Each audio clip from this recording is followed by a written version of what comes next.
everybody, and welcome to episode 11 of Here's the Thing, 8-minute movies. We're so close to the end now, and I'm very, very excited about this episode. My name is Kieran. And my name is Peter. That's true. How are you doing on this day, Peter? Well, it's not very long since we last did one of these, so I'm doing about the same as last time. The vodka that I said I might have had a chance to taste by this point, I am not quite there yet, actually. Probably the first thing that I'm going to do after this podcast, and when I say vodka, I mean gin, of course. It was vodka at the start, and now it is gin. Yes, it has turned into gin over this process. So the first thing I'm going to do after this recording is strain out all of the botanicals and then give it a go. Strain out the botanicals sounds like a weed thing. The Botanicals is a good name for a band as well, it occurs to me. That one's got to be taken, right? Well, I mean, maybe. Almost certainly. Hang on. I'm going to Google the Botanicals band. This is They're probably great. on Bandcamp.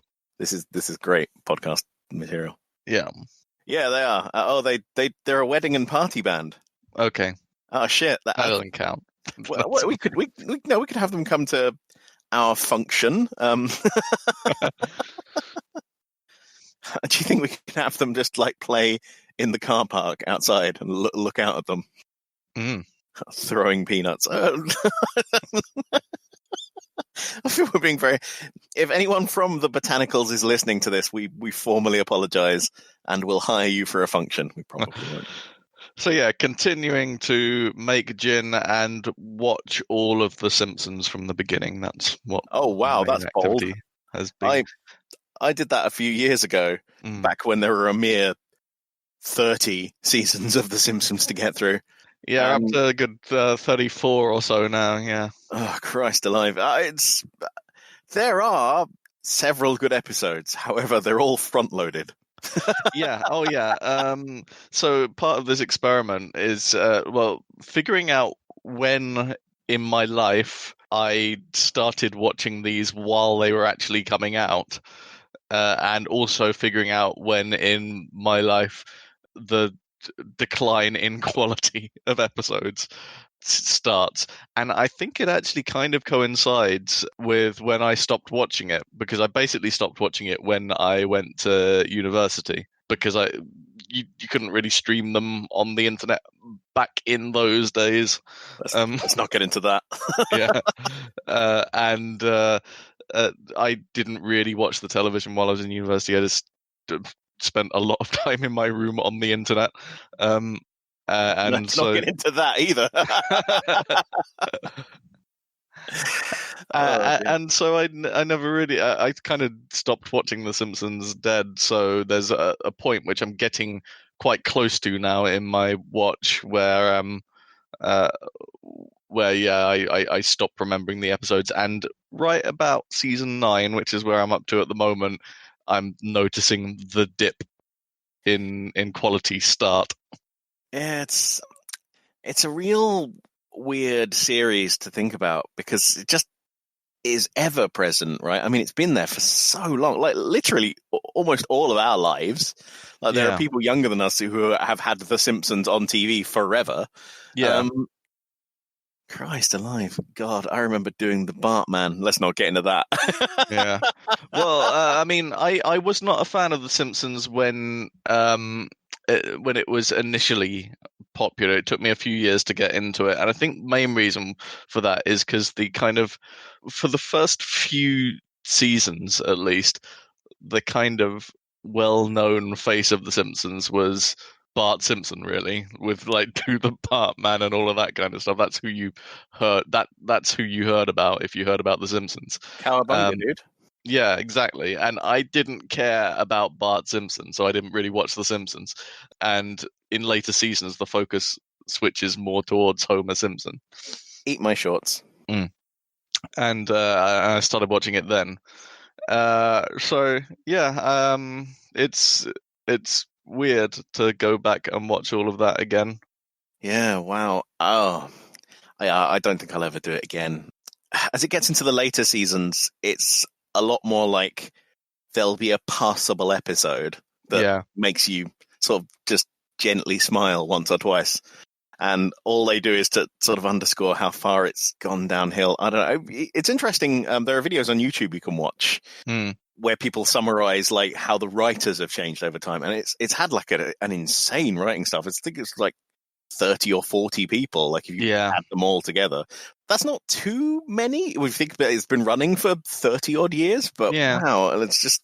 I don't think anyone who was involved at the start is still there. I might be wrong on that. I'm not sure, but yeah, it is a bold commitment to watch through all of them. I salute you, soldier. I would say enjoy. However, if you're up to season 9, that time has passed. Yeah, I would say endure at this point. The best has gone, and I may not carry on with this experiment. I'm just curious.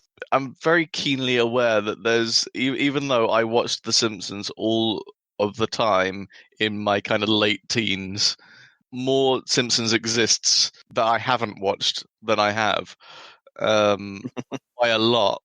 I watched up to about, I think I watched up to about season 12, maybe 13-ish, on the outside, and there are almost 3 times as many seasons as that. Yeah, wow. Like I say, good luck. I myself, again, as you say, it hasn't really been that long since we recorded the last one of these. So since that time, I have put up my Christmas decorations. When this episode goes out, it's probably going to be like March, so that'll seem weird. We're recording this in December. Yeah, we're recording a bit in advance. Yeah, and I tried a new chili jam from Lidl. How was that? It's a really nice chili jam. It's 89p a pot. It's jalapeno chili jam. They're not sponsoring us. I'm just saying it's a nice jam from Lidl. You should try it. I think later on in the week, I'm going to put some in a sandwich, and I'm going to have like a chicken and chili jam sandwich, maybe. And maybe like a pita bread, something nice, treat myself. Here's the thing, 8-minute movies sponsored by Lidl. Every little helps. That's not their slogan, is it? No. But it should be. It should be, shouldn't it? Yeah. I bet they're annoyed at Tesco's. Yeah. I can see them getting into like a massively drawn out legal war with Tesco's over that slogan. Oh Christ. If they went with every little helps, and Tesco took exception, but they're like, but Lidl's literally our name. Come on. Oh, geez. What's Sainsbury's slogan? I don't know. And I do shop at Sainsbury's. I just don't remember. This seems like an unnecessary digression. No. I've got to Google it now. Sainsbury's slogan: "Live well for less." Terrible. I do not know that one at all. Little well for less. All right. Since I've got all these open now, I'm quizzing you on them. What's Asda's slogan? I mean, they used to just say that's Asda price, right? Not anymore. Well, they must say something else now. It's save money, live better. Save money, little better. Do I have to send this to Lidl afterwards and see if they'll sponsor us? Is that how sponsorship works? I don't know. The only reason I'm doing this podcast is I want some money. I want a company to come to my house and write me a big check to say that Raid Shadow Legends isn't dog shit. You know what I mean? If all of the supermarket slogans imply that you're going to be kind of living better for less money, then you have to ask living better than what and for less money than what? Then Aldi's very expensive. No, right. It's Aldi's slogan. Shop differently. Okay, so they're not necessarily better or cheaper, just different. What do we got for M&S? Oh, spend it well. That's pretty sinister, actually. Yeah, that makes it seem like it's more expensive, which is probably true. You're gonna be spending a bit of money here, but it's gonna be worth it, is what that slogan says. Also, yeah, a bit sinister. It sounds like spend it well while you can. Yeah. There's really an implied end to that sentence. That's like, your tall, thin, bigotied man who turns to you and says, "Spend it well," as you enter the store, and then he whispers something as you pass him. And you're like, "What's that?" He's like, "Nothing. Your eternal reward." Well, we can find one where the slogan is, "You'll get what's coming to you." Yes, my new supermarket slogan, "Don't worry, you'll get whatever's coming to you." Yes. Why did you phrase it like that? It's so scary. Waitrose is, according to Google, is everyone deserves quality food, which is true, but doesn't imply that they'll sell it to you. Yeah, everyone deserves quality food, provided they can pay for it. But in the meantime, I know this is going on a bit. I just want to bring up John Lewis's one, right? Because Okay. I've never fucking understood John Lewis's slogan, right? Okay. They've had it since 1925. They changed it a couple of years ago because it's fucking baffling, right? Right. Their slogan was "Never knowingly undersold." What does that mean? I don't know. I feel like there's a few too many negatives in there for me to pass it. What does that mean? All right, so hang on. So if we take the never off, right? Okay. Then we swap the under out for the opposite of under is over, right? I guess. So it's just knowingly oversold. That can't be right. That's wait. Hang on. Have we done this wrong? Yeah, I think so. I definitely wouldn't go to a store if their slogan was knowingly oversold. Okay, let's start from the beginning, because I think we need to unpack this now, even if it makes the podcast go on longer. Monster. Look. Right. You started this. That's true, but no, we got to get to the bottom of this. Right. Okay, what do they mean by undersold, first of all? Yeah, again, I don't know. Okay, I'm going to look this up. I assume that this slogan made perfect sense in 1925, and everyone was like, "Ha ha ha! Oh, erudition, clap clap." But over time, it's just become three meaningless words together. It's like a kill phrase from Deus Ex.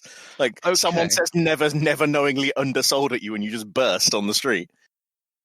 Okay, so it according to what I just looked up, to undersell is to sell something which I thought is what it meant. It is to sell something at a lower price than a competitor.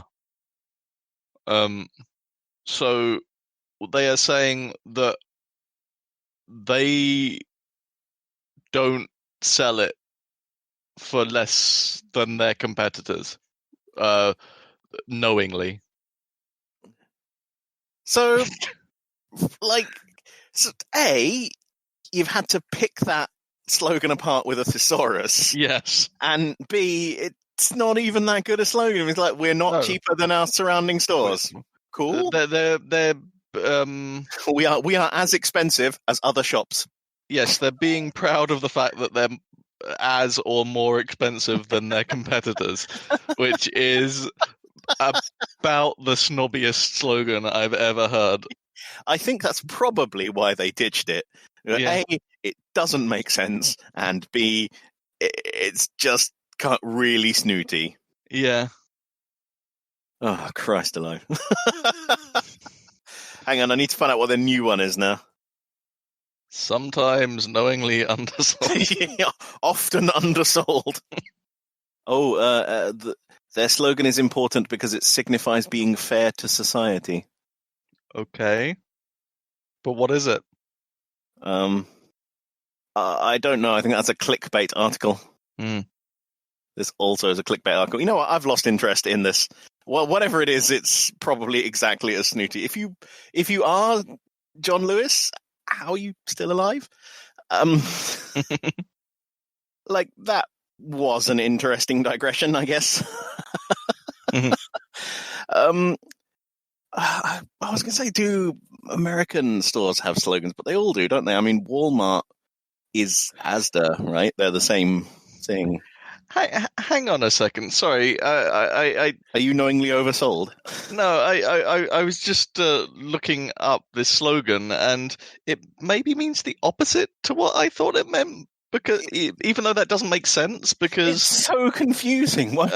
because apparently a couple of years ago there was some controversy about an investigation showing that they were selling certain products at a higher price than available elsewhere, and on the website, John Lewis says our dedicated price monitoring team proactively checks the prices of branded products at our high street competitors every day, including online and during sales. And if we find that they are selling the same individual product sold with the same service conditions at a lower price, we'll meet that price in our shops. And so we don't expect you to find a lower price elsewhere, but if you do, you can easily make a price match request. Because I thought that was a whole thing about John Lewis, that they do price matching. Yeah.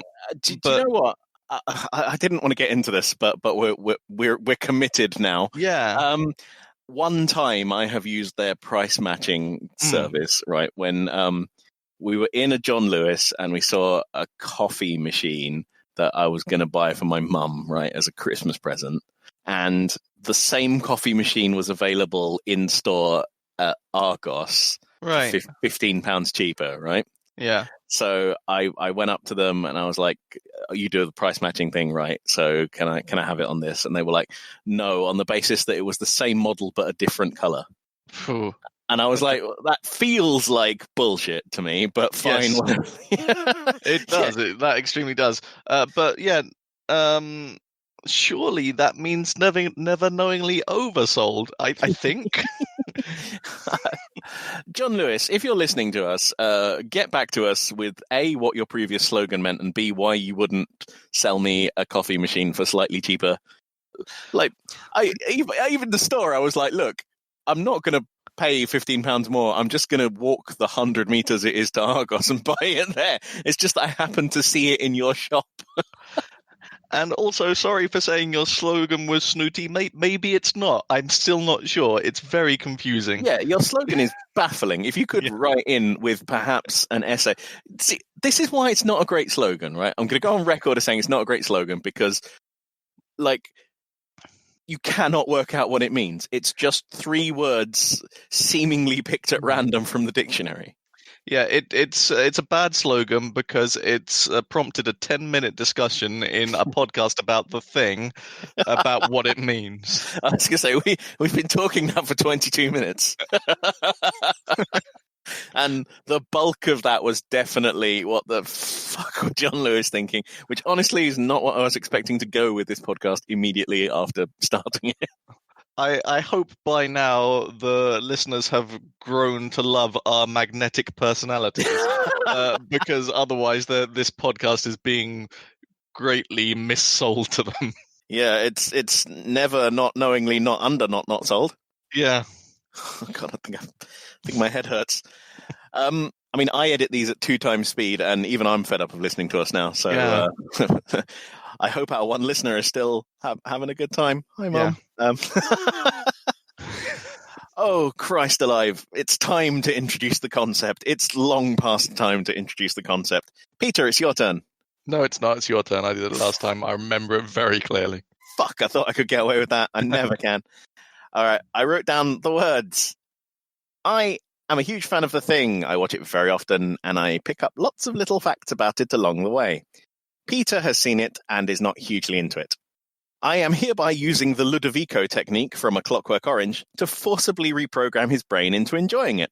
Additionally, anytime one of us says The Thing, and we aren't talking about the creature, the film, or this game, we get a ding from the bell, in order to give us a permanent aversion from using the phrase in normal conversation. That sort of is what actually is happening to me. I find if I say the thing in conversation and I notice I expect punishment, like Pavlov's dog, I don't know. It's definitely. I was nearly going to say a thing, and then I didn't. Yeah, if I say it now, I sort of flinch. Yeah. Welcome to my podcast / psychological reprogramming initiative. Oh, bloody hell. Now it's time for us to not talk about the thing in the section that is known as Let's Not Talk About the Thing. This is where I will say some stuff about something tangentially related to the thing, but not directly about the thing, in order to make the podcast slightly longer. I mean, today's one is going to be like 7 hours because we had a massive digression about what supermarket slogans were. But quite a lot happens in the next set of moments as well. Yeah, so much so. This is a big episode. Strap in. So what you got for me this week, Kieran? I thought I would talk to you about Bill Lancaster. Now remind me who this is. Bill Lancaster was the screenwriter for The Thing. Right. But he's also an actor. He's the son of Bert Lancaster, who's a very famous actor. The American Film Institute ranks Bert Lancaster as number 19 of the greatest male stars of classic Hollywood cinema. Lancaster first started appearing in films as a lookalike for his father. He only ended up writing 4 screenplays, the most famous of which is, of course, The Thing. He also wrote screenplays for the Bad News Bears film. Have you heard of those? Yeah, I have heard of them. I don't really know what they are. Yeah, they're American sports comedy films. I personally haven't seen them. Interestingly, he was working on a screenplay for Firestarter, a Stephen King novel, which John Carpenter was scheduled to direct after The Thing. But when the movie's costs overran and it didn't perform anywhere near what the studio wanted at the box office, both men were replaced. Unfortunately, he suffered a fatal heart attack in LA on January the 4th, 1997, and died at the too young age of 49. That's all I have about Bill Lancaster. So I guess now we move into the section of the podcast where I answer your questions from last time. Interestingly, you didn't have any questions from last time. So, well, I feel like I had some that you weren't willing to ask the British Antarctic Institute. I've used my one and only bother a scientist card. Yeah. Well, so I guess, wow, with that, all that stuff quickly out of the way, a mere, 30 minutes in, we can move on to Let's Talk About the Thing, the section in which we discuss the movie, or rather the 8 minutes of movie that we have chosen to watch right now. As before, at the end of the last section, I asked you what happens next, and you said, they do the blood tests, and Palmer will be revealed to be a thing. Having seen that now, are you happy with your little assessment? Yeah, I can't say that I'm particularly proud of this one. It was pretty obvious what was about to happen. It's a very memorable bit of the film as well, so I am correct, but also it would have been weird if I wasn't, honestly. You are correct, but not proud. And on your infection tracker at the end of the last episode, we had Blair and Palmer are infected. McCready, Gary, Windows, Knowles, and Charles are not infected. Bennings, Fuchs, Copper, and Clark are dead. And Norris is also dead, but he was a thing. So now it's time for us to listen to section 1 hour and 20 minutes to 1 hour and 28 minutes of The Thing.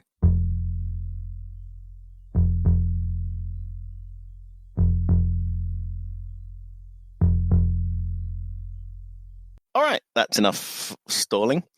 So, as I have always done, so I don't really know why I continue to introduce it, I am going to read out a section of bulleted points which summarize the action in these 8 minutes of footage. If you have something you want to say, just chip in. Otherwise, I will keep going forever. And believe me, I can keep going forever. All right, let's go. Noel's finger is cut with the scalpel and bled into the petri dish. Now, this makes me wince almost, I would say, more than anything else in the film. Yeah, I can sort of see that. I guess I'm a bit inured to them now because I've seen them so many times. But a lot of people are more affected by these thumb-cutting scenes than anything else in the rest of the film. And Kurt Russell and the director's commentary mentions, it's probably because they're much more relatable, right? Everyone has had little cuts on their hands and they know how much they hurt. Yeah. But, you've never had your arms bitten off by a murderous alien beast. Citation needed. I actually got such a cut on my finger quite recently. Not that deep, but like a similar sort of cut. What happened was that I had a tape measure extended. You should never play with tape measures. I wasn't playing with it.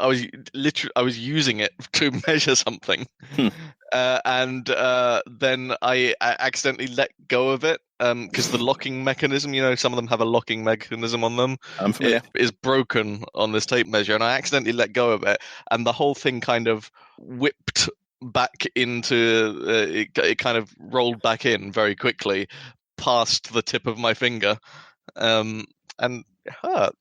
It really hurt. Yeah. I put a plaster on it. I was going to say, talking about how relatable that sort of injury is, as you were saying that, I've noticed I've curled all of my fingers and thumbs, fists to protect them. All right, let me go with my worst hand injury. I fell over on an ice rink and someone skated into two of my fingers. Yeah, that's a good one, isn't it? I'm really lucky I didn't lose a finger, because I guess I was moving them out of the way, but they bled like anything. And I don't think it hurt at the time because either I was shocked or I had them on cold ice.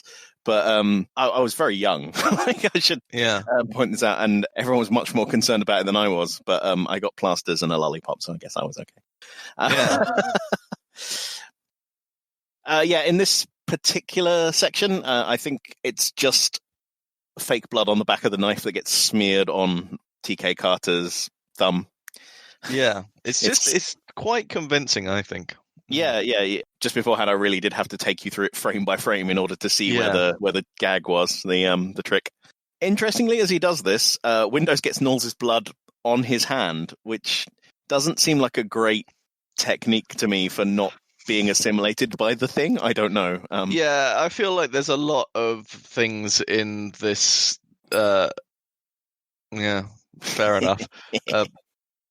But there's a lot of moments in this next set of moments where we might question their methodology, and I've got a comment about that in a minute, actually, that I've written down. Gotta wear gloves, man. Come on, it's just basic hygiene.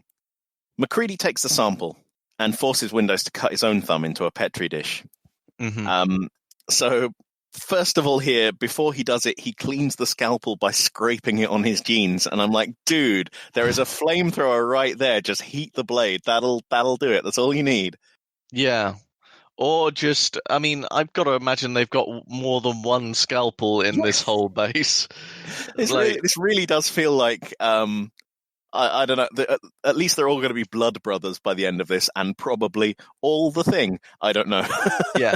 Well, here's my thought on this, because it's something that I think we have to, maybe separately, decide to make a decision about how this film finally shakes out.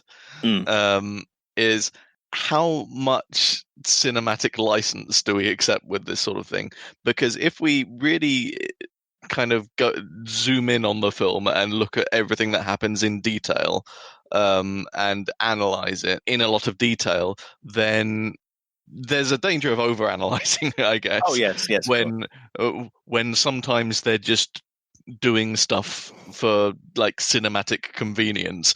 And so is it just a cinematic convenience, I guess, that he wipes the blade clean and then does the next person, and we're not supposed to read from that that he's now doing this with a filthy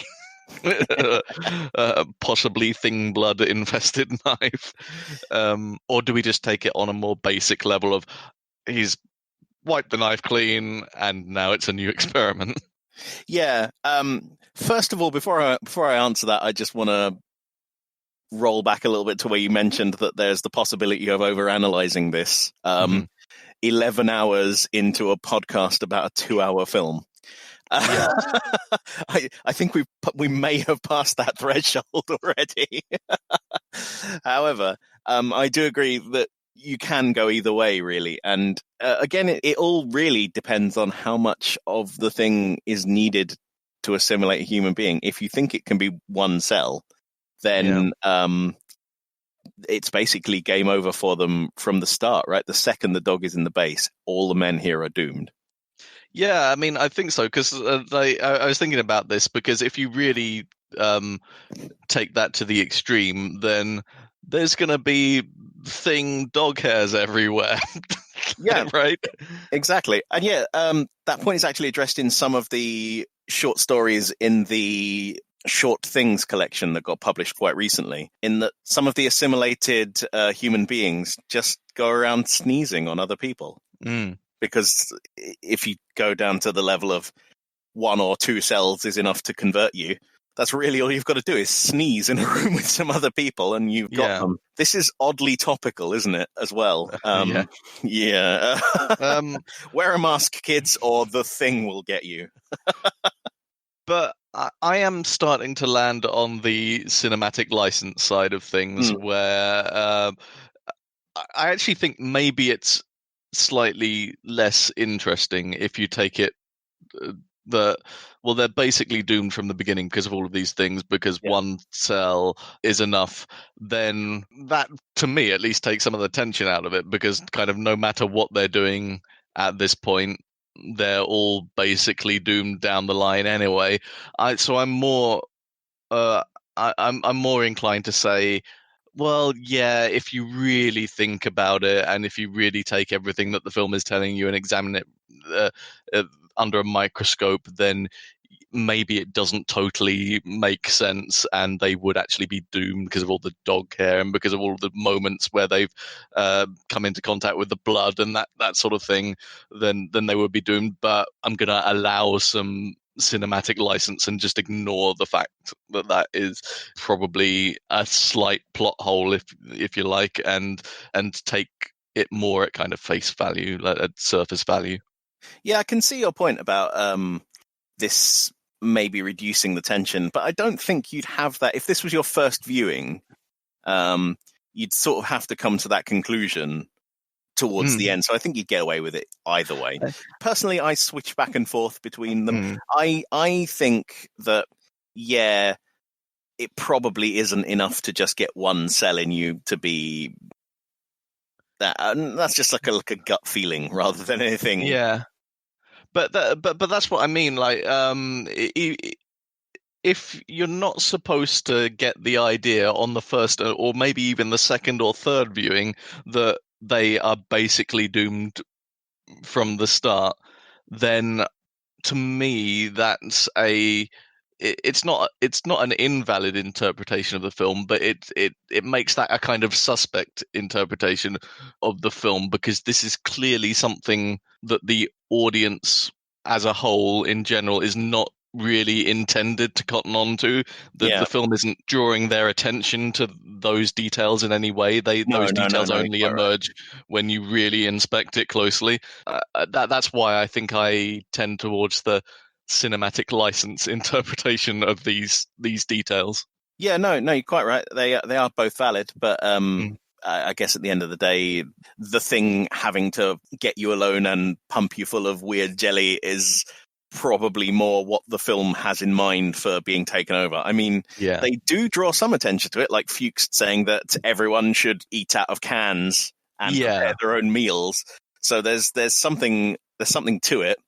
It's not nearly as stressed as don't be locked in a room with a person you think is your friend. Yeah. MacReady heats a wire with the flamethrower. So we cut between a lot of really interesting tense reaction shots here showing Windows, Palmer, and Gary. They've all got different expressions. Yeah. Oh, yeah. This is something I forgot to write down. Actually, that Windows has a kind of difficult to read expression on his face during this whole bit. I was making notes of like what their expressions were, but Windows one is kind of opaque. I don't know what he's thinking. I mean, to me, it looked really nervous. I think I'm trying to think what I thought when I first watched this film, and maybe I was thinking that he was looking nervous because he knew that his blood would jump out or whatever. Because it looks like he thinks something is going to happen. Yeah, I wonder if the thing even knows what is going to happen to its blood in this situation, because as we've sort of shown, then they're not prepared like to fight for each other, like to save each other. Going back again to the hidden role game analogy, they're quite happy to give one of them up to keep the other ones going. Yeah. So I'm just wondering if it knows explicitly what's going to happen when that hot wire touches its blood. Yeah, hard to say. There's an interesting thing we should mention here, that in an interview with the cinematographer, Dean Cundy, he says there's a subtle hint as to who is actually infected during this scene, because he made sure that all the actors have well-lit eyes, except for Palmer, whose eyes are in shadow throughout the entire scene. Oh, interesting. Yeah. I mean, it's a fun thing for this scene, but a lot of people on the internet have taken it to mean that, like, you know, literally everywhere throughout the entire film, if someone doesn't have shiny eyes, they're a thing, which is patently not what Cundy was intending. It's probably not practical to achieve that through the course of a whole film. Why are you holding your hand up like that? Don't ask. MacReady puts the hot wire in the blood, and it hisses. Now, every time this happens, the scraping the wire makes in the dish is extremely unpleasant to me. Yeah, I'm really sensitive to that noise. It goes it goes back a long time, but I remember I have a really vivid memory when I was probably about I'm going to say about 6 years old, and I was in my room, and I think I was just playing with this seashell or something, and I kind of scraped my fingernail across the top of the seashell, and it made a really unpleasant screeching sound when I did it. And it's so unpleasant that even thinking about the sound that made gives me a physical reaction. I had a kind of hot full body shudder just now, just thinking about that, and that, like, so any sound that is a bit like that really sets me off. My note here for this says, some people find the squeaking of the wire on the glass unbearable. Yeah, I mean, it's fairly quiet, so I can just about sit through it, but it's really nasty to me. MacReady decides Windows is okay and gives him the spare flamethrower.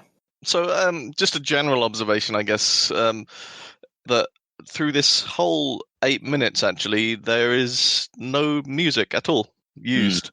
A lot of the time during this part, the only sounds that you're hearing are, there's sort of a low wind sound, which I'm not sure where that's supposed to be coming from, actually, that you can hear through the whole thing, and a kind of very quiet sound of flamethrower on standby, you know, and just the sounds of the test taking place, and nothing else at all, because there's often no dialogue for extended periods during this as well. So it's very quiet in an interesting way.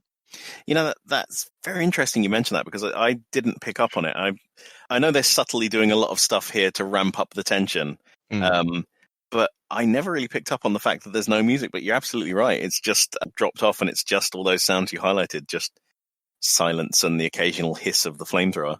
It does a very good job of ramping up the tension, I think, here.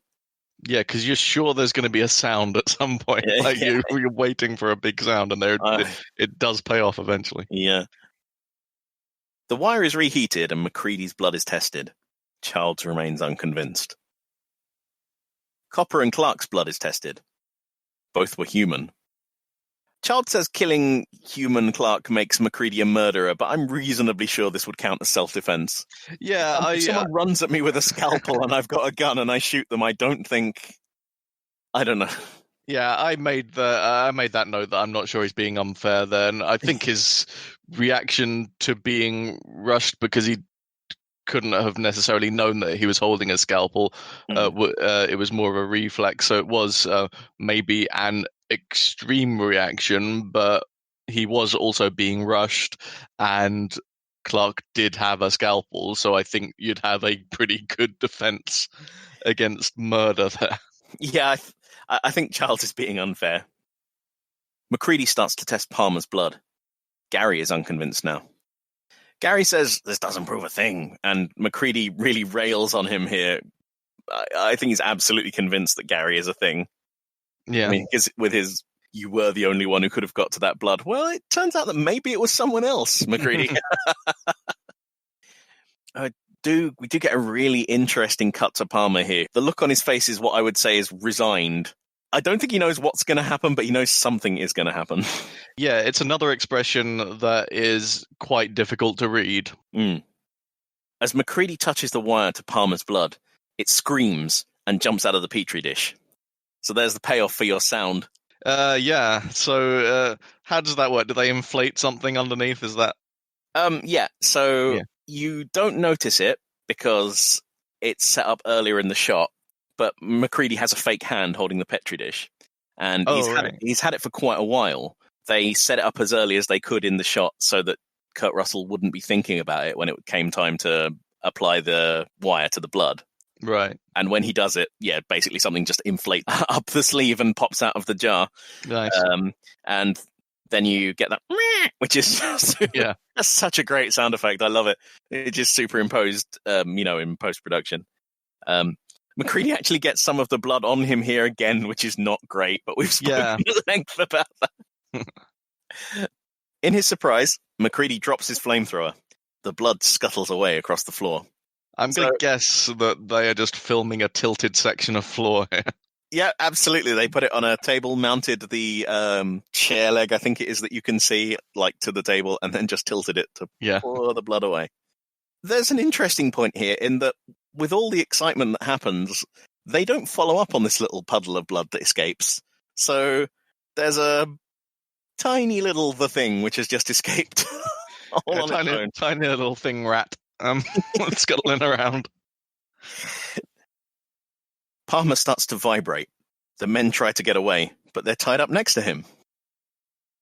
Really, and I don't think you can blame cinematic license for this. This reveals how badly thought out this experiment was.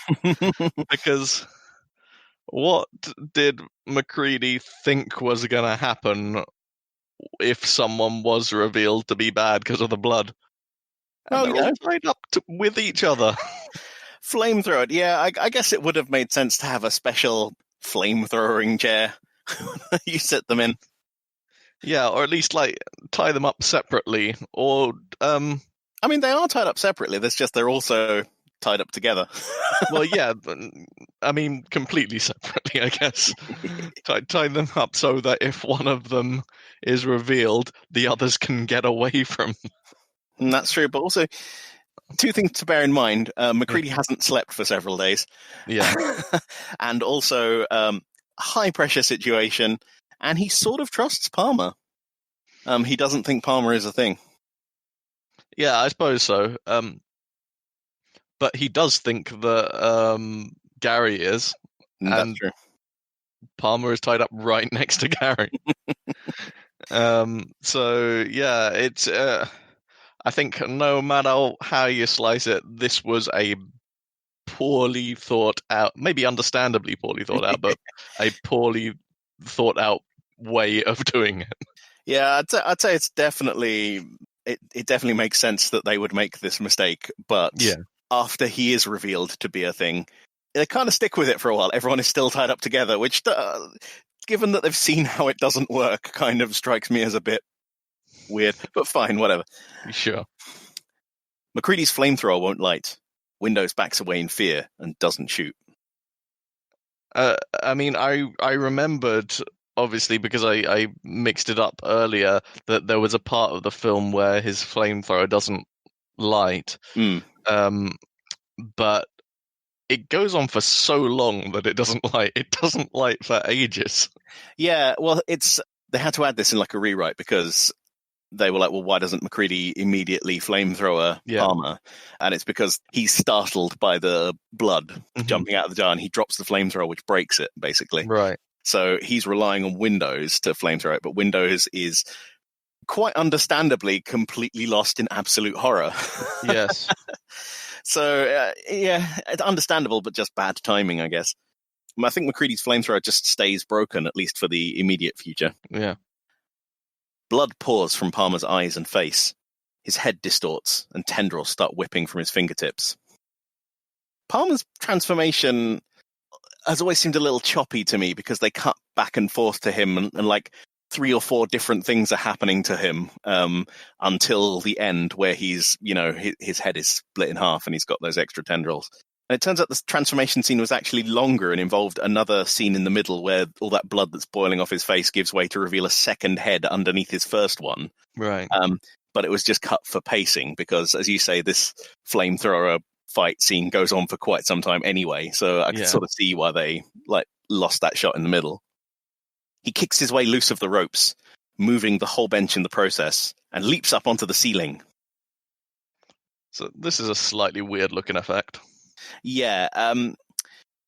So what's going on here is that's Dick Warlock again. He's wearing a mask, and he's falling down onto a frame covered in balsa wood with a mattress underneath. Yeah. They then invert the footage. Unfortunately, there's a little bit of broken off ceiling tile near his foot that gives the game away because it falls up towards the ceiling, not down. Ooh, I didn't notice that. Yeah, no, I've never not noticed that. It's just a little annoying, but what can you do? You can only take these sorts of shots once or twice, right? Yeah. Speaking of Dick Warlock, it isn't actually relevant here, but I found out that, when we see Blair outside in the location filming, and obviously Wilford Brimley couldn't make it, it's Dick Warlock both times made up. Right, okay. Dick Warlock has the most number of appearances in the film for someone who isn't actually part of the cast. Right. Because, of course, he plays the shadow on the wall. He plays unspeaking Norwegian number 6 in the footage they find at the start. Yeah. And as we've said before, what a name. What a name. You can't beat a name that makes you sound like some sort of penis sorcerer. Oh, dear. Richard, call me Dick Warlock. Originally here, they actually wanted the monster to run straight up the wall onto the ceiling and jump down in front of windows. This would have involved something called a camera centrifuge, which is a large rotating drum that you build the set inside, where the camera platform remains static and the whole set rotates. This effect can be seen in films like 2001 and The Fly. Yeah. Universal did own one, but they couldn't get to use it because of the prohibitive cost. It takes about 20 people to just operate it, and it actually incurs hazard pay for the crew. Wow. Yeah, I was going to say it sounds expensive. Yeah. I was going to say it is disappointing that they didn't get the chance to do it, but it sounds like it would have been a great effect, but it is what it is. Mm-hmm. Windows runs in to burn it. Palmer Thing jumps down. His head splits open, and a tentacle grabs Window's head. So this is another Rob Bottin puppet here, wiggling around, opening up. Yeah, all of this I think is very good effects. Well, it's interesting you say that.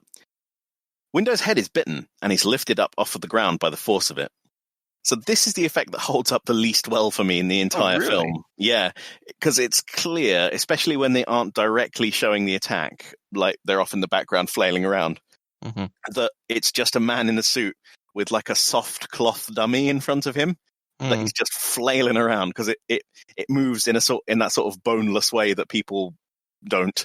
I mean, I guess now that you mention it, but it's not really what my attention is being drawn to in the film because it's always in the background that's happening. I think it might just be where I've seen this so many times. Yeah, because it's so chaotic and there's just a lot of flailing going on that I'm not really thinking about what's what. It's like I'm just thinking there's a lot of chaos happening. So for me, that reads more okay than when your attention is very directly drawn towards, say, a couple of wrists being chomped off or something. Yeah, if you look at it closely, you can see that it's that sequence is like 4 or 5 little shots that are all cut together, and in some of them it's obviously the actor just out of shot with his legs up, so they're off the floor, and sometimes it's just sort of like a jumpsuit that's been stuffed with towels that's being wailed around. Mm-hmm. But you are right, I don't think it would necessarily read badly on the first viewing, but I think once you've seen it a few times, I guess anything is made worse by repetition, right? So I've seen it enough times to realize that it's just an effect. But I mean, it doesn't break the scene for me or anything. It's still entertaining. I just think it's the one which necessarily doesn't hold up the best these days. Windows is discarded and smashes onto a shelf, unconscious or dead. MacReady lights Palmer on fire with the flamethrower. So this alternates between being a prop which can articulate on fire and a man in a fireproof suit which doesn't. So if you watch this scene carefully, when it's walking towards Kurt Russell, he steps in the way of it as it moves past on fire so that you can't see the different head appliance up close. Right. Because obviously there isn't a split in the one which is moving around because it's a real person's head. Yeah. The creature bursts through the wall and collapses into the snow. So the man in the suit here was stuntman Tony Cicere. He had to hold his breath all the time he's on fire because otherwise his lungs would be seared. Ooh. So, I mean, he's a professional, like he specialized in this sort of stunt. Yeah. But he has to be able to hold his breath for up to 90 seconds. Wow. Which is quite a long time, but I guess if the alternative is lung damage, you could probably do it. I don't know. Yeah, I used to, as a child, do things like in the back of a car, try and hold my breath while we were going through a particularly long tunnel or something like that, you know. And when you're doing nothing, it's possible to hold your breath for quite a long time. Yeah. But when you're flailing around and on fire, I imagine that's much harder. So obviously there are a couple of different shots of him being on fire inside the set, outside in the snow, and they try to run them as quickly as possible so they can put him out and he can breathe. Basically, just out of shot, there are a lot of people with fire extinguishers ready to put him out and get him out of the mask so he can breathe. MacReady throws a stick of dynamite and blows the monster up. See, I was going to say, where does he get that dynamite from? But we know he had dynamite. He's got loads of dynamite. Yeah. So this is an amazing story about the thing. It's genuinely one of my favorites. So he's throwing an actual stick of dynamite, or, you know, some sort of explosive in stick form. It may not literally be dynamite, but it's an explosive. And neither Kurt Russell nor the crew expected the blast to be as powerful as it turned out to be. Oh, really? Yeah. So when you watch him, he's in the bottom right-hand corner. He gives it a good old throw. And he is blown off his feet by the explosion. Oh. Like, he's literally sort of shot back against the wall. And there's an amazing transcript of the dialogue that got recorded after this, and it's available on the Outpost 31 fan site. Right. And it basically boils down to Kurt Russell laughing and saying "fuck" for a few minutes. He says he felt things go through him. He hasn't had much luck with special effects, Kurt Russell, especially on John Carpenter movies. In Big Trouble in Little China, he was temporarily blinded when a flash pot went off in his face. Yeah. I don't know. I guess being a leading man has its advantages, but also its disadvantages. Who knows? Just a general note here, now that we know that Palmer is a thing, it's really interesting he didn't assimilate Childs while they were alone together, isn't it? Yeah, I suppose it is. Remember his whole speech about how he doesn't want to be alone with Windows, he wants to be alone with Childs. Yeah. Another thing that I'm going to take on face value is that the blood experiment works 100% of the time. I'm reasonably sure it does, because if it didn't, why wouldn't it just be like, oh, we get through the whole thing? You know, none of us are the thing. We're all humans, fellows. I'm not going to say maybe some things are just better at blood stealth. Back inside, Windows is starting to transform. The men scream for MacReady to burn it. So there are two puppeteers on the other side of the wall operating Windows' bodies, arms, and legs with rods. And they weren't actually that keen on the whole being on fire thing. Yeah. Yeah, I thought that looked like the legs were on some sort of mechanism. Yeah, the arms and legs are being wiggled from as far away as they could conceivably get. Noel's blood is tested, and he's okay. He's freed to help up with the tests. So now, as the audience, we've had this huge emotional build-up through this whole scene. So there's the tension of setting up the blood tests, not knowing if they're working because the first ones are all negative, and the huge payoff of Palmer bursting and being killed, which releases all that tension. So now there's a huge sense of relief, and the men know that they can safely test for the thing. So the next few scenes are really fast cuts between someone testing, someone being freed, someone testing, someone being freed. Yeah, I mean, I suppose that they just need, after the incident, they needed to get very quickly out the way the fact that the other tests were done. Yeah, exactly. And it is very interesting in the original short story that during this sequence they find 14 things. And that obviously wouldn't make good film, right? I mean, because that's like a platoon of people, and B, yes, once you've seen it once, the magic is kind of gone, I guess. Right. Child's blood is tested, and he's okay. He is very keen to be freed. I find it curious here that Child says, "Let's do it," and then looks really relieved afterwards. Is he not sure if he's human or a thing? I don't know. It's a similar thing to the look on Windows' face at the beginning, where you're not quite sure how to read it. I guess everyone's worried if they're...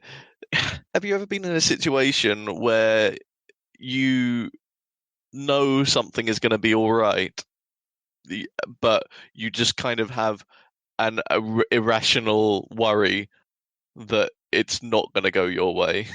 Mate, I've got generalized anxiety disorder. That's my entire life from morning to night. Yeah. I think it's just that there's a worry that I know I'm human, but somehow there's going to be a fuck up, and like the wrong blood got into my petri dish or something, and I'm going to be wrongly accused or something like. I think it's that kind of anxiety. Wouldn't it be amazing if they settle the blood down on the counter and like it just quickly spreads out to all the human ones, so they all test positive, and you're like, oh fuck, what do we do now? Yeah, I suppose there's a kind of alternate interpretation of this scene, which I don't think is true, but is funny to think about, where the blood is just kind of doing this elaborate shell game between the petri dishes. It's just reaching out and swapping the labels around. Yeah. We cut to Gary, sadly tied to a chair, with 3 men aiming flamethrowers at him. This is quite a funny shot, and it always gets a laugh in the cinema now. I think it's just all the released tension at this point. Yeah. We had the huge build-up, the release, and now there's a lesser build-up. I mean, if Gary is a thing and he transforms, there's not much he can do, right? He's being covered on 2 sides by people with flamethrowers. Yeah. Gary's blood is tested, and he's okay. He is also quite keen to be untied. He gets an excellent line here. Yeah.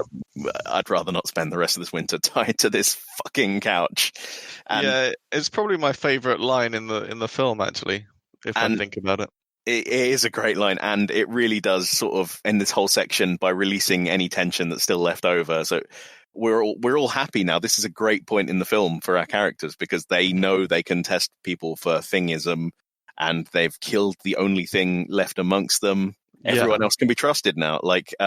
Really, it's just broken the paranoia, and I think underscoring it with a joke, with a comedy line, is excellent writing. Yeah. It's really good. Yeah, so I think that basically clears everyone now, except for Blair. We fade to black, ending the blood test scene. We fade back in on a corridor shot. Childs is on watch, looking out of the window. So I mentioned this to you while we were watching this before the recording, but it's important you remember that shot, because it'll come up again later in the next episode. Yeah, I can't think what you could mean by that. But maybe when we come to watch it, I'll show you both, like, one after the other, just so you've got them both fresh in your mind. Right. Just that little section. Okay. I mean, I do wonder how much time has supposed to have passed between what we just saw and this bit. And also, I'm a little bit surprised to see Childs just hanging out on his own. I mean, they know everyone's safe now, don't they? I guess they do know everyone's safe, but if they're worried that something could sneak on to into the base somehow, I would still be inclined to want to keep people together. But yeah, as far as I can tell, it's unlikely that any new infections have happened in the intervening time. Yeah. Plus, I would say it's clear from this point onwards who is a thing and who isn't a thing. Yeah. The only thing that they've lost track of, ironically, is no. Oh no! You mean the only? I mean the thing. The only thing. The only thing they've lost track of at the moment is that little tiny pool of blood. I'd love to read a short story about what it does. Goes on a little adventure to maybe a completely different Antarctic base. It's just an eyeball on a stick scuttling its way through the Antarctic night. Actually, that's how they make a sequel to this, isn't there? They're like the adventures of Little Pool of Blood in another base. You know, if you want to make a children's cartoon based off The Thing, and let me stop you there, why would you? Yeah. I don't know. I'm surprised it didn't get one because they started making a cartoon based on aliens in the 80s. Yeah. Did you know about that? I feel like I have vaguely heard about that. Yeah. Yeah, it's called Operation Aliens and featured the colonial marines going in and fighting aliens and stuff. Very weird attempt to monetize something in that way because it's like an R-rated movie. Yeah, kids shouldn't have seen it. But interestingly enough, it did get like a toy line and like a line of stationery and stuff, which I ended up with as an 80s child. So. Wow. Yeah, I've got like an Operation Aliens pencil case somewhere in the attic. Probably worth like $1,000 now. MacReady arrives and tells Childs that they're going out to test Blair, and if he comes back without them, burn him. It seems pretty straightforward. I wonder why they leave Childs alone, but I don't know. They do seem to have relaxed the everyone stick together rules, as we were saying earlier. Yeah. I mean, I guess there's a possibility that a thing could get back into the base and deal with Childs at this point. So that is a risk. Gary, MacReady, and Noel stagger out into the ice and snow to the tool shed. The door of the tool shed is open. The men enter. So Blair isn't here anymore. One thing I did notice is that MacReady is carrying a huge bundle of dynamite. Yeah. Why? In case he needs to blow up another thing, I guess. Well, yeah, but he used a single stick last time. This is like 9 tied together. Just being very cautious. Yeah, I guess maybe at this point it's like a security blanket for him, right? I wouldn't want to go anywhere without my special dynamite. Yeah. Oh, it has served him well so far, hasn't it? It got him out of summary execution at the hands of the men and also got rid of Palmer thing for him. Yeah. But as we were saying, Blair has disappeared. I wonder what immediately goes through their heads, whether they think that he's a thing or whether he's just been removed. Yeah, hard to say. You know where I stand on it anyway. Yeah, I think I know where I stand as well. Yes. The men discover and lift some loose floorboards. And that brings us to the end of this section of the movie. So something that doesn't quite make sense to me is that they discover the door open, but then they discover that Blair has possibly escaped through the floorboards. So if the door was open, why did he have to escape through the floorboards? Well, I think it's going to come up next episode, but just to give you a little sneak peek, Blair is building something in a cave he's hollowed out under the ice. I don't remember any of that. What? Maybe I shouldn't have given you your little thing. I thought this was going. I'm gonna. I remember that there's some underground business, but I don't remember Blair building something. Yeah, I give the game away there too much shit. I thought you knew that. I'm sorry. I'm a bit hazy on what happens next, actually. Well, now you know. Let's skip that bit then. Shit, I didn't really think about it because I thought you knew. Damn. Anyway, to make this whole scene easier, the tool shed was built in Universal Studios backlot, and it's actually on stilts. So it's they come in on the first story and they go down into the lower depths of it. Right. I can't believe I gave you a hint. Damn it. Well, anyway, that brings us to the end of this episode. I'm going to ask you, stupidly, what happens next. So I reckon they go down into that hole and discover that something is being built down there. Fuck you. If I hadn't told you that, what would you have said? I would say that they go down into the hole and split up and start exploring it. Right, okay. I'm going to put you down as discover something down in the hole, because that's sort of... Yeah, that's sort of right. Yeah, I don't remember the exact sequence of events here, but I think that... I do think that Gary is going to be killed very, very soon. Yeah, poor Gary. He makes it so far through the film. Yeah. Interestingly, should we keep updating the infection tracker? Like I say, I think it's clear from here on in. Well, we started, so we'll finish, I guess. So, yeah, I guess who's infected? You're going to say Blair.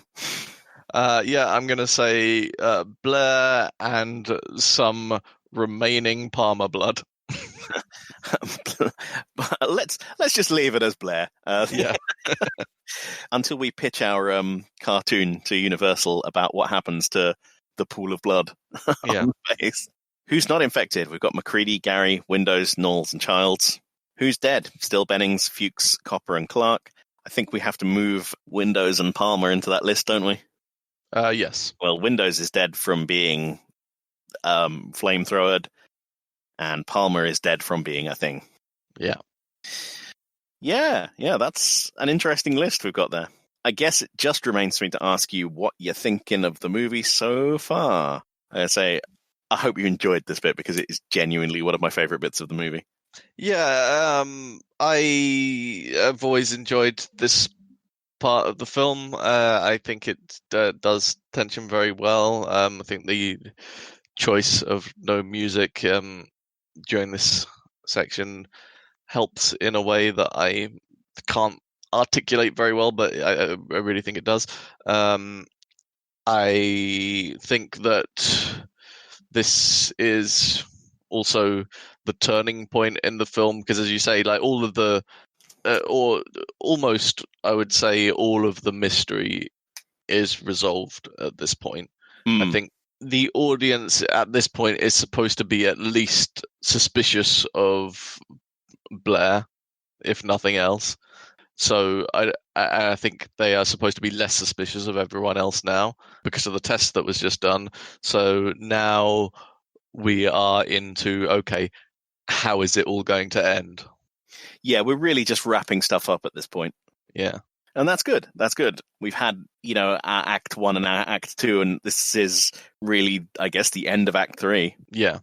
I just want to add a little personal note to something you said there, and it's, if you watch The Thing with your significant other, with your partner, and they're looking at their phone during the blood test scene, sometimes you watch a movie with someone you're really keen on showing it to them, and they like looking on their phone. Just leave them. They're a terrible human being, and they're irredeemable at that point. Wow. You're saying that is sort of the blood test for a relationship, is putting this film in front of them and seeing if they pay attention during this moment. Yeah, I mean, I don't want to generalize, but if they are doing it, then you've got to think about, why are they alive? You know what I mean? I don't want to seem biased or anything, but Well, I respect your strong views on this. Um,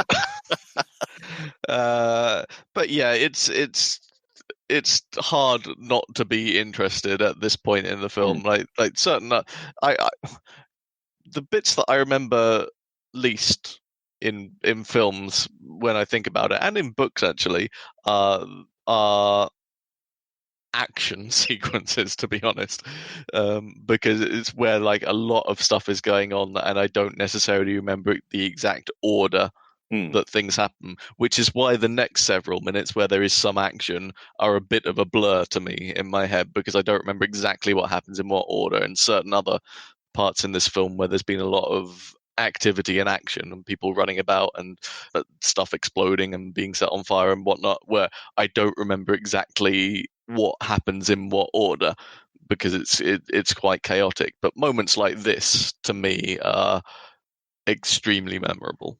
I think this and the defibrillator scene are literally the two iconic moments from this film, right? I mean, the Thing has a few more appearances left to make. It's not out of the film at this point, but these two are the ones which will absolutely stay with you. Mm-hmm. Maybe the dogs as well. Well, yeah. No, you're right. The dogs are also very impressive, but I just think these two are just the punchiest. I mean, I can't really say. We watched a movie called The Thing, and the most memorable scenes are all the scenes with the Thing in it. Yeah. that feels a little bit like a cop-out to me. I don't know. But I don't want to, I was going to say go down on, that's the wrong phrase, certainly. I don't want to go down on The Thing. That's a different You sort of do, don't you? Fuck you. Where was I?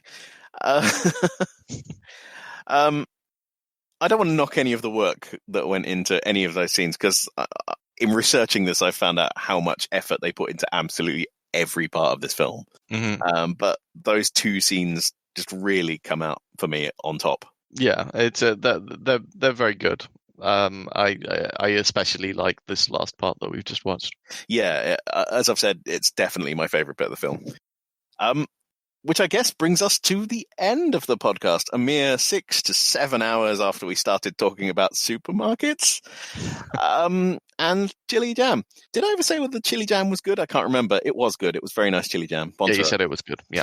Sponsor us, Lidl or Aldi. I can't remember where I bought it now. I think that one was Lidl. I think it was Lidl. So I guess all that remains, thank God, all that remains is for us to say where we can be found on the internet.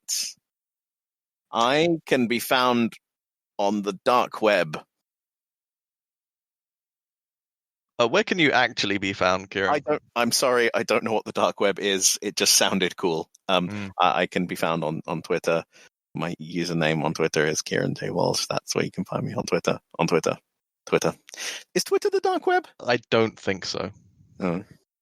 And I can be found on Twitter and various other things with the username Kestrel Pie. Kestrel like the bird and Pi like the irrational number. Yeah. All right. Well, thank you for joining me for this particularly succulent episode, Peter.